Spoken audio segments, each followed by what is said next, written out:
There are days when everything around you feels like it is coming apart piece by piece. One unexpected message, one conversation that sends your entire mind slipping into a dark place you were not prepared for. Even a small mistake at work can freeze you for hours, and sometimes you cannot explain what is happening. You only know that your chest feels heavy, your breath tightens, and your mind fills with questions you cannot seem to answer. The worst part is not that the world falls apart. The worst part is the feeling that you are losing. No matter how hard you try to hold on to something, you try to stay calm, but your mind keeps running ahead of you. Every action, every word, every thought is pulled by a kind of panic that feels familiar but impossible to name. It is not loud. It simply steals your clarity, quietly, little by little. I have been there. There were moments when one sentence from someone could ruin an entire day.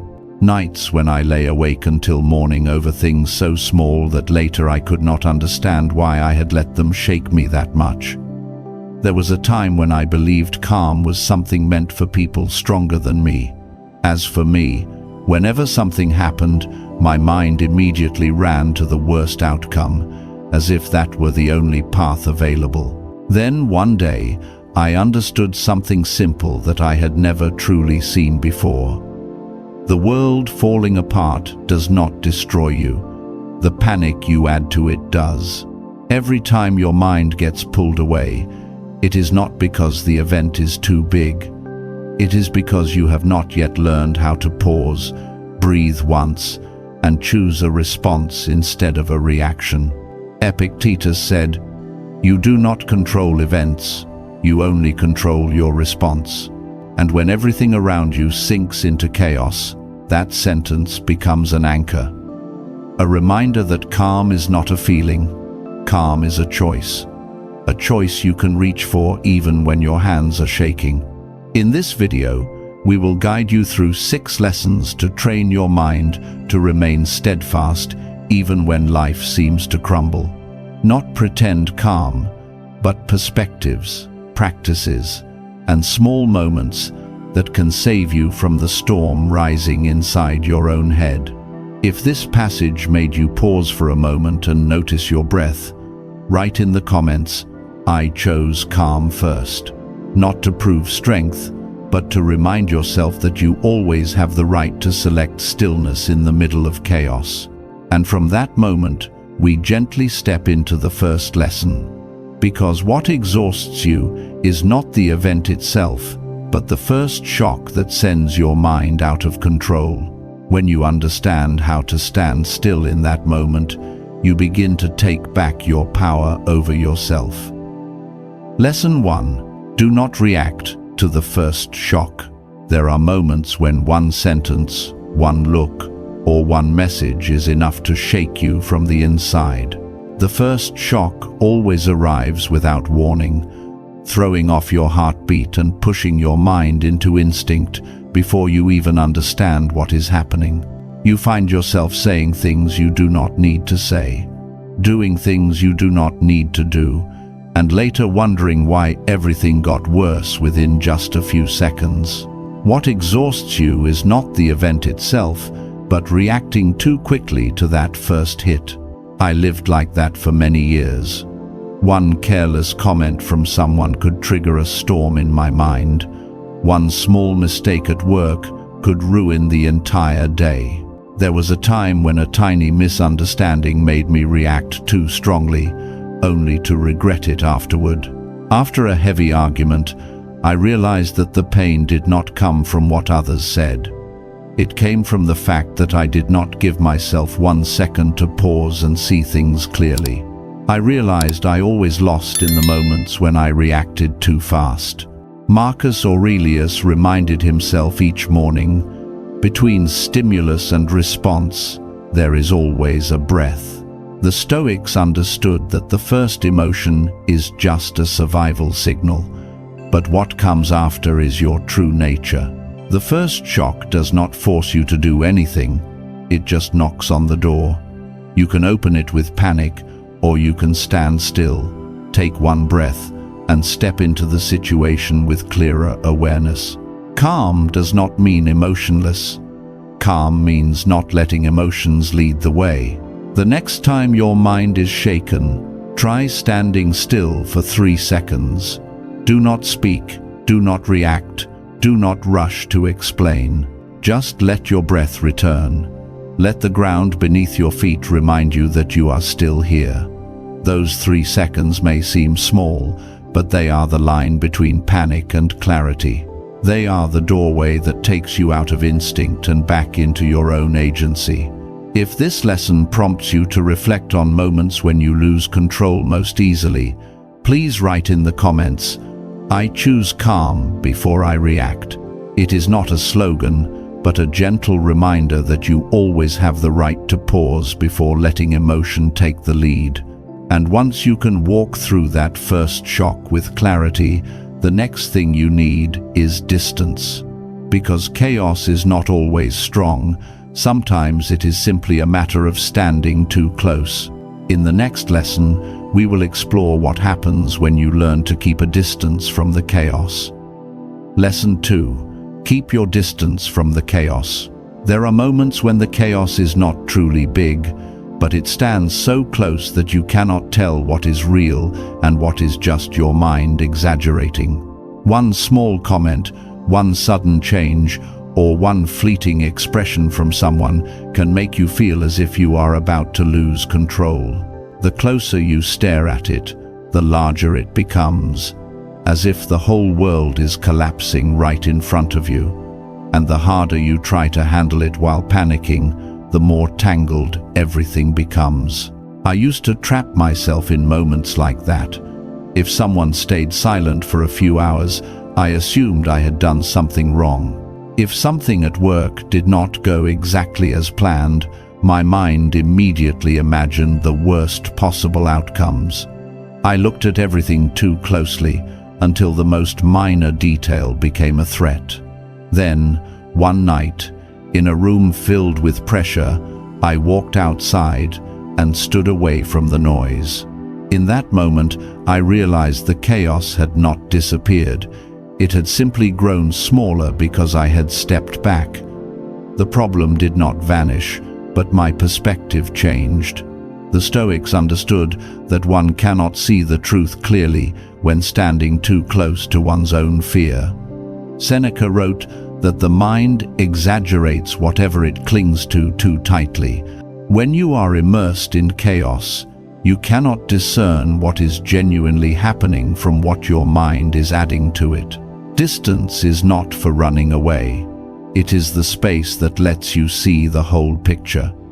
When you step back, you stop being pulled into the storm's movement.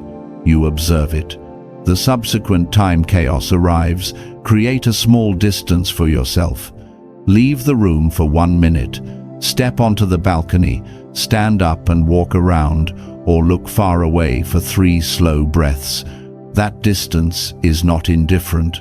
It is the space for your mind to settle, for the blurry things to regain their proper shape, and for you to see clearly what needs to be handled and what is just meaningless noise.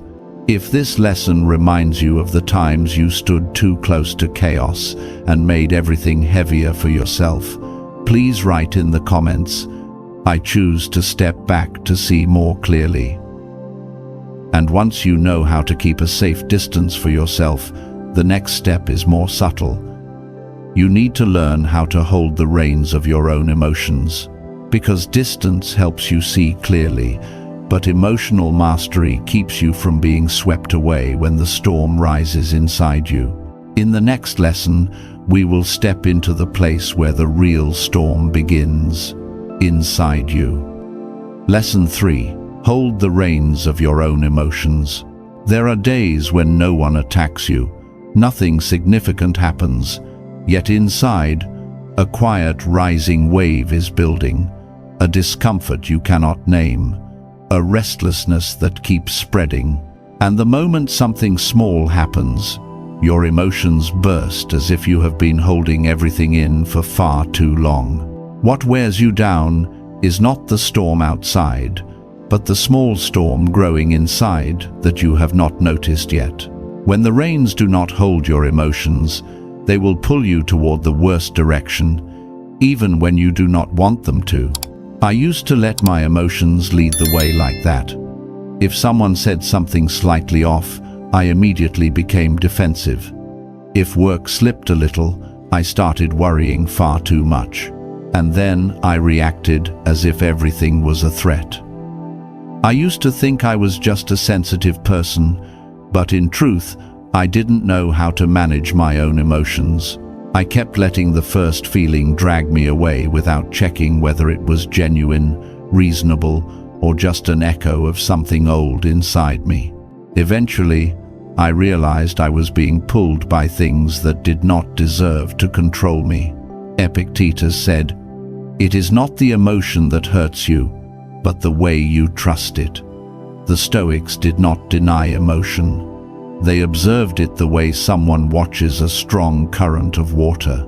Emotions come, emotions go. The important part is not to suppress them, but to avoid getting caught up in the current when it is swirling. When you hold the reins of your emotions, you do not become a cold person. You stop letting fleeting feelings decide the essential things in your life. You stand in a higher place, seeing more clearly, responding more wisely. The next time an emotion rises like a wild horse, ask yourself a tiny question. Is this emotion coming from the present or from something else inside me?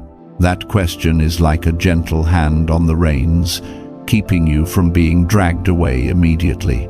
With just a few seconds to look back, you will see that many emotions are not reactions to reality, but reactions to memories, fears, or wounds you have not healed.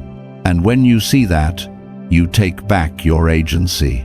If this lesson reminds you of the times your emotions pulled you too far, please write in the comments, "I hold the reins of my own emotions," not to suppress yourself, but to remind yourself that you have the right to choose your actions rather than letting emotions lead. And once you learn to hold the reins for yourself, the next step appears naturally.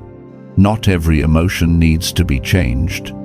There are things in life that were never within your control, and only when you learn to accept what cannot be changed can you truly become lighter. In the next lesson, we will step into that quiet kind of peace. Lesson 4. Accept what cannot be changed. There are things you try to turn in every possible way, yet they still refuse to go the way you want. A person who does not change, no matter how much you speak to them. A situation at work that keeps repeating in a way you do not wish. An unfair outcome, even when you have done everything right. And the more you resist it, the more exhausted you become. The truth is that you do not lose because of the circumstance. You lose because you spend too much of your strength on something that was never in your hands. There are moments when you believe that if you try a little harder, if you explain more clearly, if you stay persistent long enough, everything will eventually shift. But the more you try, the more you realize you are only fighting the walls of your own life. I have stood in places like that. There were things I wanted to change so badly that I could not eat or sleep. I tried to reason, to hold on, to bend life in the way I believed was right. But the harder I tried, the more it felt as if life itself was pushing back against me. Until one day, when I was too tired to think any further, I loosened my grip a little. Not letting go of life, but letting go of the urge to force the world to move in the direction I believed it should. And in that exact moment, I realized something. Many things do not need to be solved. They only need to be accepted. Acceptance is not surrender. Acceptance is refusing to place in your heart what was never yours to hold. The Stoics understood the limits of personal power well. Epictetus reminded us that the most significant suffering arises when we attempt to control what was never ours in the first place. When you fight against what cannot be changed, you do not change the world. You only make yourself heavier. But when you accept it, your mind becomes lighter immediately. You see clearly which part of the work belongs to you and which part belongs to the world. And from that clarity, calm begins to appear. Not because life suddenly becomes easier, but because you stop placing burdens on your shoulders that were never meant for you. The next time you face something you cannot control, try telling yourself a very gentle sentence. This is not my part to carry. That sentence feels like lifting a stone from your heart, leaving you with only the work that is truly yours. When you stop trying to fix what is beyond your control, you naturally have more energy for the things you can truly change, and calm becomes something you can return to with ease. If this lesson reminds you of the times when you held too tightly to things that were never in your control, write in the comments, "I release what does not belong to me," not to appear strong, but to gently remind yourself that sometimes peace comes from stepping back at just the right moment. And when you learn to release what cannot be changed, you will begin to see another door quietly open, because there are moments when your mind is too tired to keep thinking, and it is your body that becomes the place that brings you home again. In the next lesson, we will explore how returning to your body can rescue your mind when your thoughts no longer have the strength to pull you up. Lesson 5. Return to your body to save your mind. There are moments when your mind is so tired that it cannot handle even one more thought. Everything becomes blurry. Your emotions feel stretched like a rope pulled too tightly. You try to be rational. You try to analyze. You try to find an escape through thinking. But the harder you try, the deeper you are pulled in. That is the moment when your mind is no longer the place that can help you. It is too loud, too tired, too full of echoes from within. And in that exact moment, your body becomes the only thing steady enough to bring you back. I still remember the nights when my mind felt like a room filled with noise. Every thought was a shadow screaming inside it. I tried to calm myself with logic, but the train of emotion had already run too far. Then one day, while sinking in that chaos, I unconsciously placed my hand on my chest. Just one slight movement, touching the warmth of my own body, but it made me stop. From that moment on, I began to realize something. There are times when your mind is not what helps you, but your body becomes the guide. One slow breath, one steady step, one hand resting on your belly, and the chaos begins to pull back like a receding wave. The Stoics understood that the body and the mind are not separate.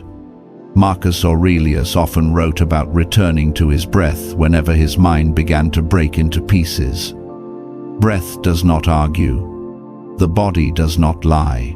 When your mind is pulled away, the body pulls you back. When your thoughts are drowning, the body is the place where you can lay yourself down without being swept away. Returning to your body is not avoiding your thoughts. It is creating the ground that allows your thoughts to become clearer. The next time your mind sinks into chaos, try something simple. Place your hand on your chest, close your eyes, and breathe slowly through your nose, or stroll, feeling each step touch the ground. Do not try to think in that moment. Do not analyze. Just let your body do what it has always known how to do, hold you in place. When you return to your body, your mind has room to breathe. When your body is steady, your emotions no longer carry you away so quickly.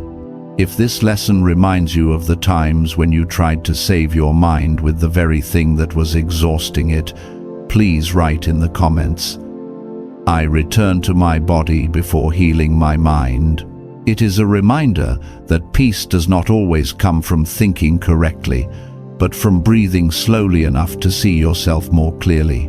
And when you learn to return to your body to steady each rising wave inside your mind, you begin to see another truth. Many pains do not come from the circumstances themselves, but from the story you tell yourself about them. In the final lesson, we will embark on the most critical work, rewriting the story within you, so your life is no longer led by the old lines you once held. Lesson 6. Rewrite the story within you. There are days when you do not hurt because of what happened, but because of the story you tell yourself about it. One small comment is enough to make you think you are useless. One ordinary mistake becomes proof that you are not good enough. One indifferent look from someone makes you believe you have no worth. The truth is that the event itself is only a tiny part. The rest is the story your mind enlarges it into, and it is that story that exhausts you, not the outside event. I once lived inside old stories I had written for myself. Every minor issue became evidence against me. One tiny rejection made me feel undeserving. One minor mistake made me feel like my entire path was meaningless. One day, I asked myself why I always reacted too strongly, and I realized I was not living in the present. I was living in old stories that had never been rewritten. I was not hurting because of what happened. I was hurting because of the pages of old memory I kept carrying into every new moment of my life. The Stoics understood that the human mind is an excellent storyteller, but not an accurate one. Epictetus wrote that it is not the event that hurts us, but the interpretation we give it. This means that if the story in your head is incorrect, your emotions will also be misaligned. Rewriting the story is not denying the past. It is putting each event back in its proper context. A word is just a word. A mistake is just a mistake. They do not need to conclude who you are. The next time a negative thought appears, try pausing and asking, is this story true, or is it just an old fear speaking for me? That question places the pen back into your hands. You have the right to rewrite how you view an event, rewrite how you face your memories, rewrite the story you live by each day. And when you do that, your emotions change with it. You no longer see yourself as fragile. You begin to know that you have a choice, and that choice is what opens the door to peace. If this lesson makes you realize you have carried old stories for too long, please write in the comments, and I'll rewrite my own story. Not to erase the past, but to remind yourself that you always have the right to choose a new page, even when the old life still holds many marks. And when you have walked through all 6 lessons, from not reacting to the first shock, to keeping distance from chaos, holding the reins of your emotions, accepting what cannot be changed, returning to your body, and rewriting the story inside you, you will see that a very different journey is unfolding. In the upcoming summary, we will close the circle of inner strength to see clearly how you have changed and where true calm really begins. When you stay calm in a world that is falling apart. When you look back at the 6 lessons you have just walked through, you will see that they are not separate pieces. They are like 6 quiet layers of earth forming beneath you, building a foundation you never realized you needed. From the moment you paused before the first shock, to the moment you dared to step back from the chaos, from holding the reins of your emotions, to accepting what cannot be changed, to returning to your body so your mind could rise from the storm, and finally, rewriting the story that has been guiding your life. All of these things seem small. One breath, one step back, place one hand on your chest to feel your heart beat again. But it is these small things that keep you steady on the days when life turns in ways you did not choose. Calm never comes from the outside. It grows from small, quiet, steady choices that only you can make. And when you reach the end of this journey, you will realize something simple. What once made you collapse was never the event itself, but the way your mind ran after it. But today, you are different. You know where to stop. You know when to step back. You know not to give anyone the keys to your emotions. You understand that peace is not a reward for the lucky, but the result of someone who knows how to return to themselves. Stoicism never wanted you to become stone. Stoicism wants you to become someone who can stay still in places where stillness seems impossible. Someone strong enough not to be swept away, distant enough to see clearly, deep enough to rebuild yourself even when everything outside is cracking. If this journey touched you in any way, through one deep breath, one quiet moment in your chest, or simply the feeling of "I finally understand something," write in the comments, "I choose calm before the world begins." Not to prove anything, but to remind yourself that stillness has always belonged to you. Thank you for walking with me to the end of this journey. If you want to continue nurturing your inner peace, consider subscribing to Sovereign Stoic and sharing this video with someone who may be silently battling their own storm. Sometimes, one sentence at the right moment is enough to help someone stand for one more breath, and that breath may be the one that keeps them from collapsing in silence. Keep that calm close to you, because when you truly return to yourself, nothing will have the power to pull you away again.